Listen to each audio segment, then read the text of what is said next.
Hi, welcome to Box on the Box, Rock and Celluloid, Bot for short. So today I'm going to be exploring midlife crisis films, or I'll stretch out depictions of crisis in films, but obviously midlife crisis kind of being the main thing. I suppose it's typical of filmmakers to explore middle-age crisis, particularly in men, but midlife crisis films aren't exclusively about men, and we'll look at those.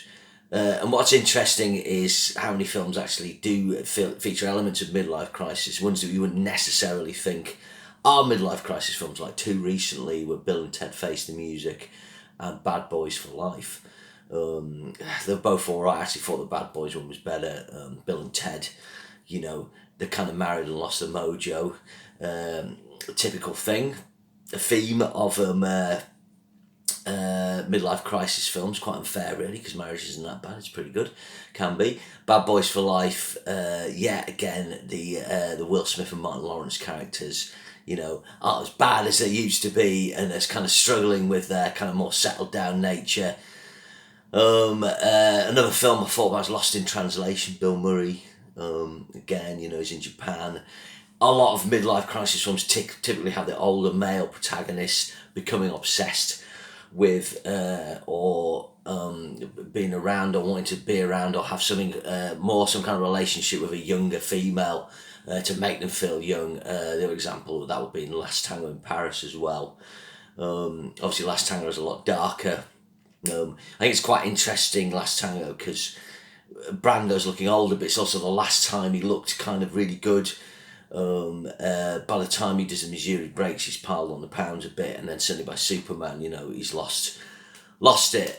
But in Last Tango, he's still got an appeal in his late 40s. Pretty dark film. Lost in Translation, quite funny. Bill Murray character, but he's a guy adrift. It's that thing. His career seems to have been tailing down.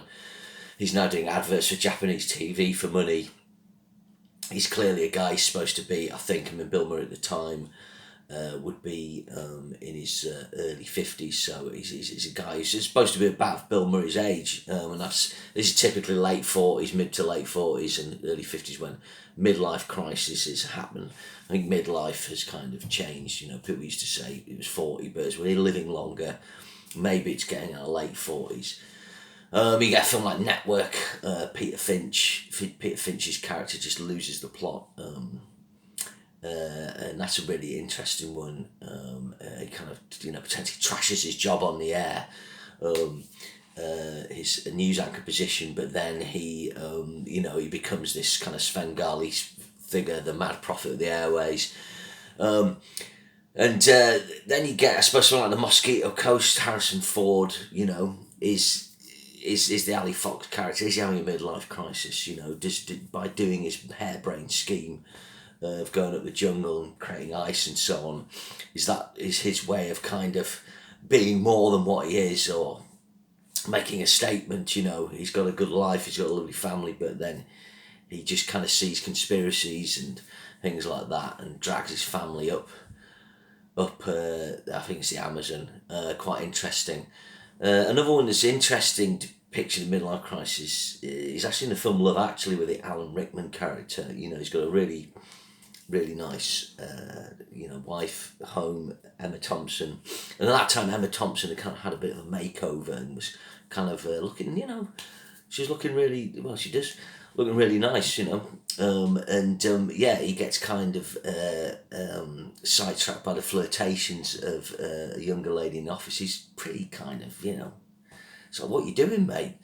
And then obviously he buys her some jewellery that Emma Thompson comes across and thinks is for her for Christmas, and when she opens a Christmas present, it's not that. But I think it shows like the sort of idiotness of men in midlife crisis, and that idea that the 40-something bloke, a 20-something is going to find him attractive. This young girl, he's a boss, so she's probably potentially looking at ways to make her way up the food chain. But Alan Rickman should know better. And not a midlife crisis film. Actually, these next films more characters in crisis. You know, they're either pre-midlife or post-midlife, old age. But again, it's that thing where people kind of have a reawakening or lose the plot. But I think Revolutionary Road's a really interesting one, particularly to the Kate Winslet character. You know, they move out into the suburbs. He's got a job. She's completely defined, or has to be defined by where she lives, keeping house, her family, and she's had ambitions as an actress, and that's her way to express herself, and her inability to do that, and Leonardo DiCaprio's kind of insistence on this path and consumerist America, which is another thing that will appear in a later film. You know, sent her into a bad depression. It's a really dark film. I think it's Sam Mendes' best film. I'm not a massive Mendes fan. I don't think he's quite as good as people think he is.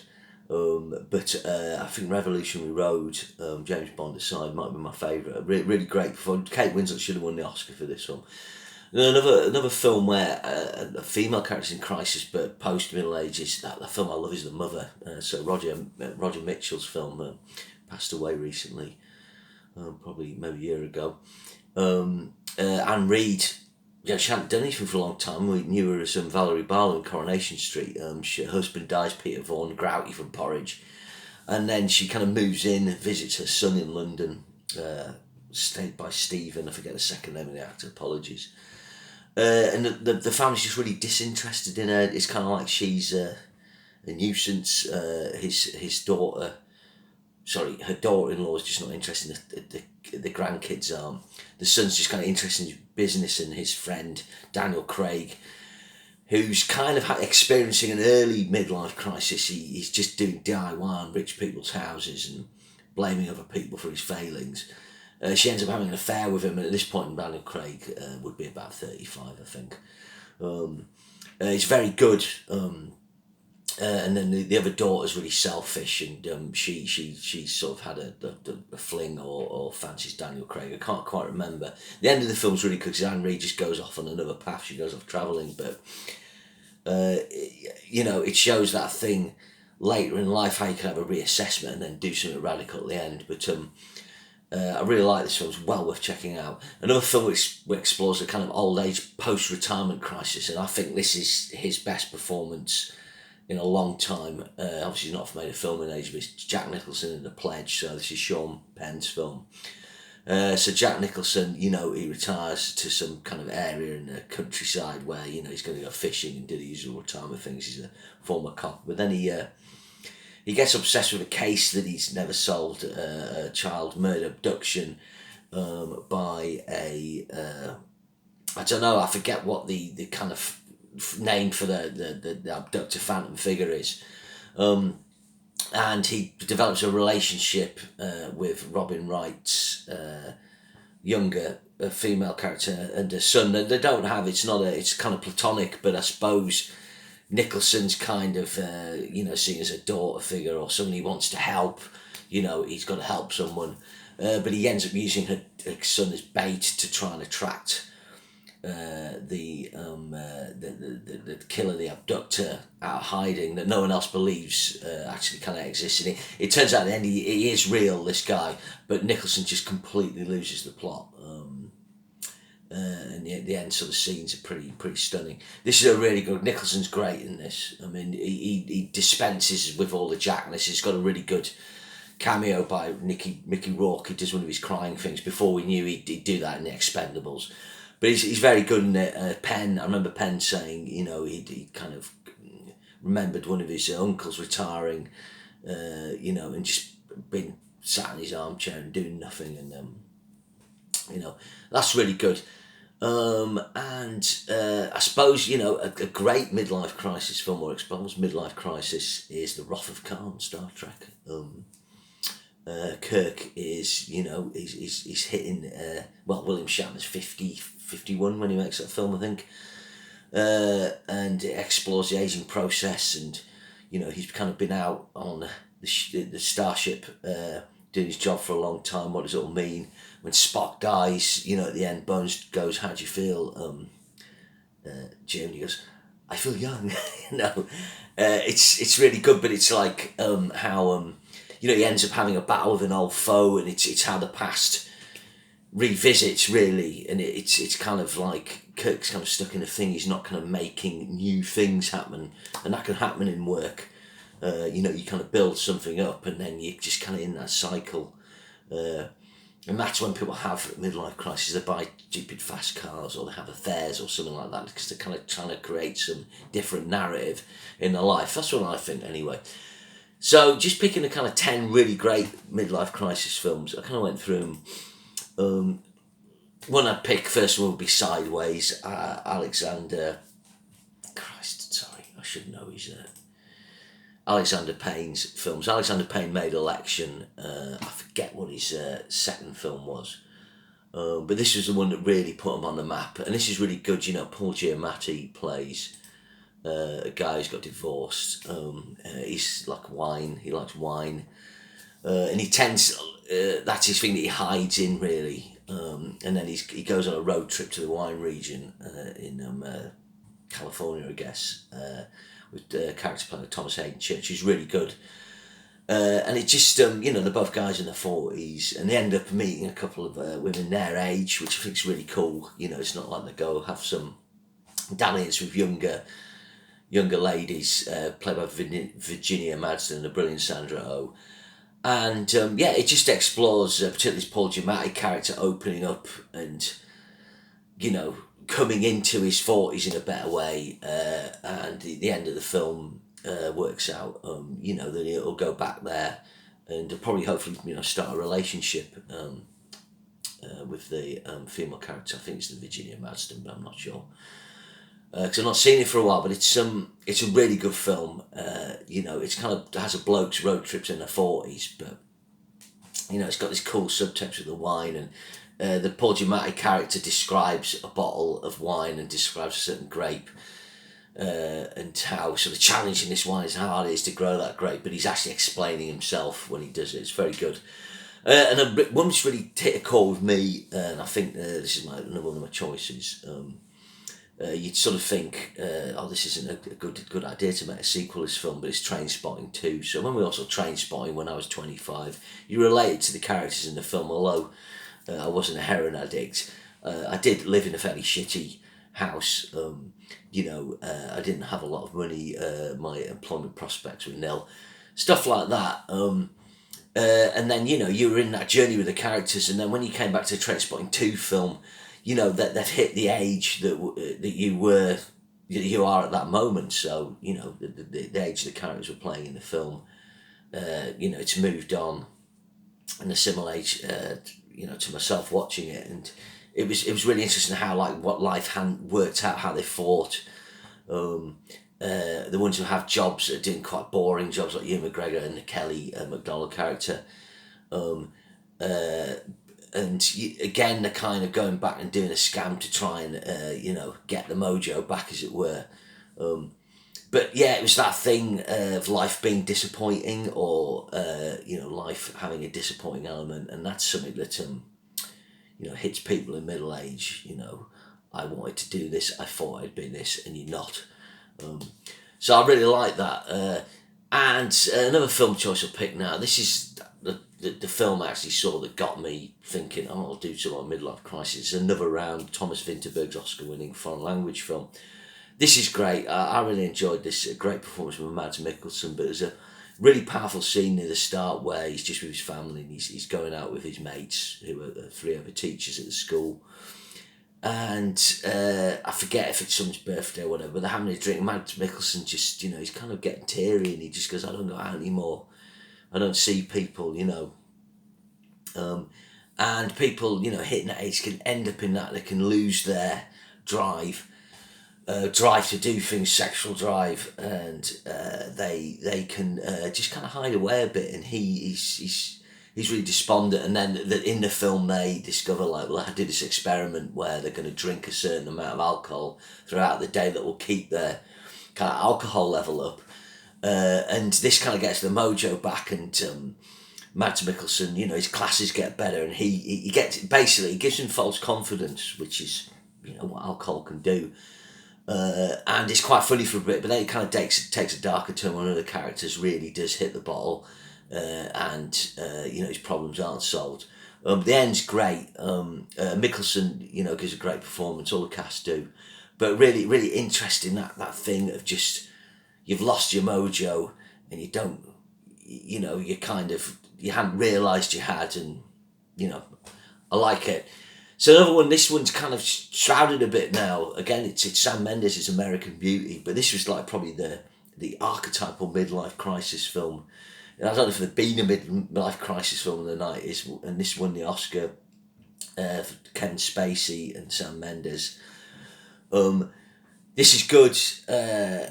I haven't seen it for a while. I think the problematic thing is it's just a classic thing. He becomes obsessed with a younger girl, and there's the fantasy sequences. Although it doesn't go anywhere dodgy. Obviously, with Kevin Spacey's story in recent times, it takes a different sort of turn, but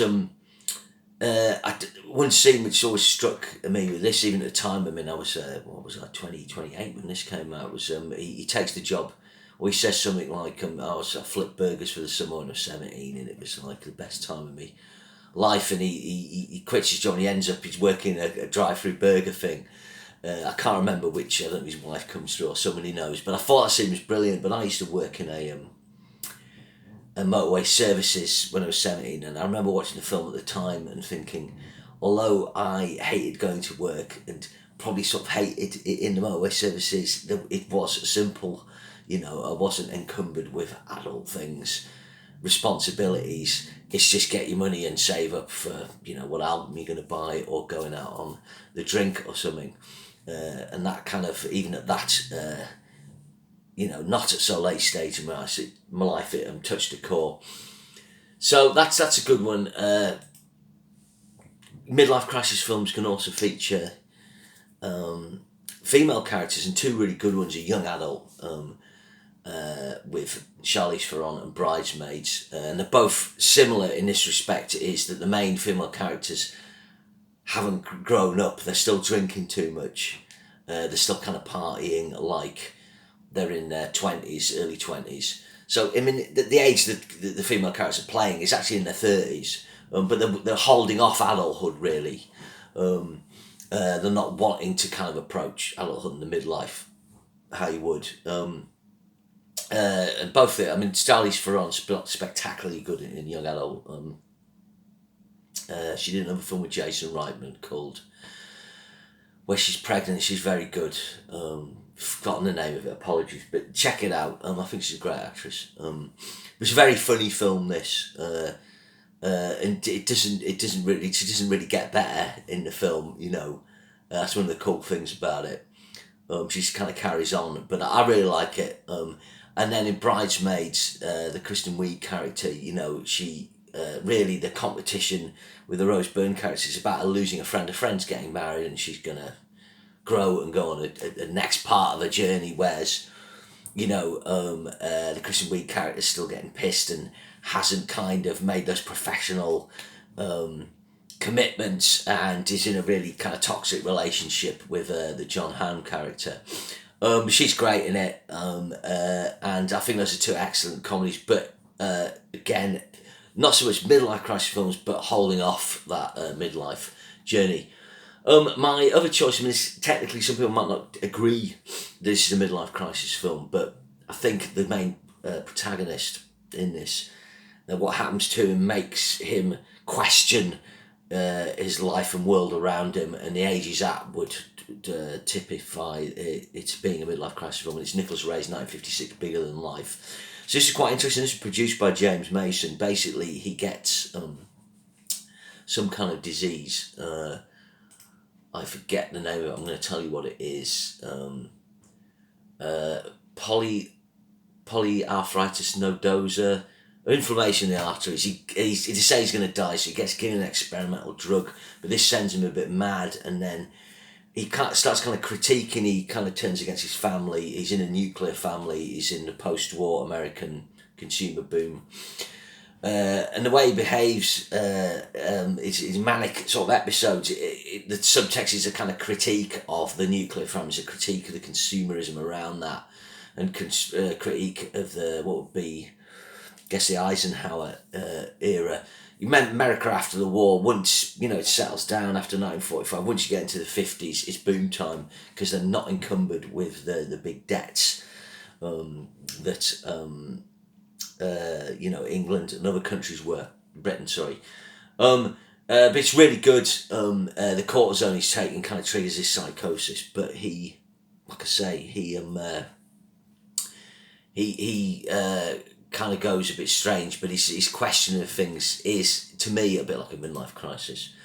So another one, guy playing a similar age to James Mason's character is 1993's Falling Down, Michael Douglas. This is a great film, great Douglas performance. I think this is quite interesting because he flips his lid in the film at the start, and we don't know why, but we realise he's lost his job.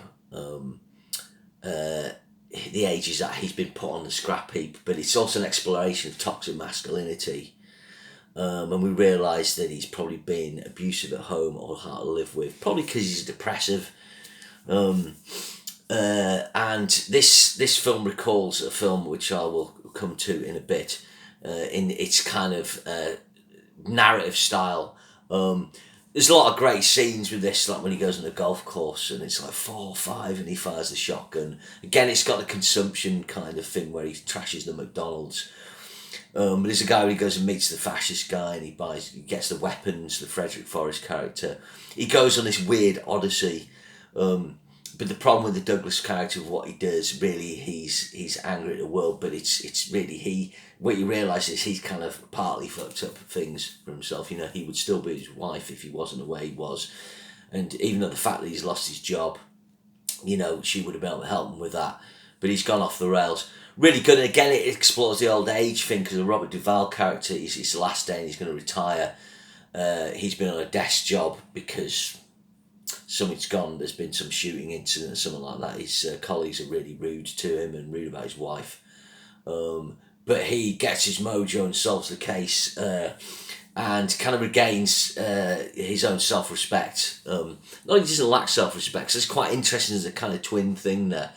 Another one is a dark sci-fi. This is John Frankenheimer's Seconds from 1966. So this is a really interesting exploration of midlife crisis. Basically, the character played by John Randolph is a guy who lives in the suburbs in New York, gets the train into the city every day, is bored with his life, and then comes across a company who will change his appearance and give him a new identity and fake his death. He chooses to go down this path, and he comes out and he's Rock Hudson.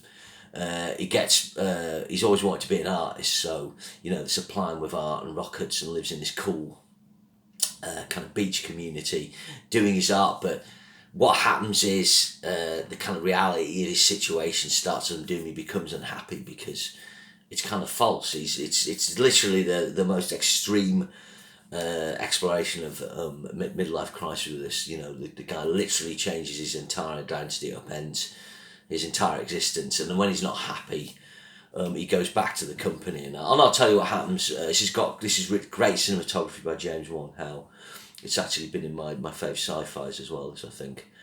But it also works as a really cool midlife crisis. And probably my favourite ever, or along with Seconds, depiction of midlife crisis, is the film that Falling Down most recalls, and it's Burt Lancaster's film The Swimmer, directed by Frank Perry, 1968.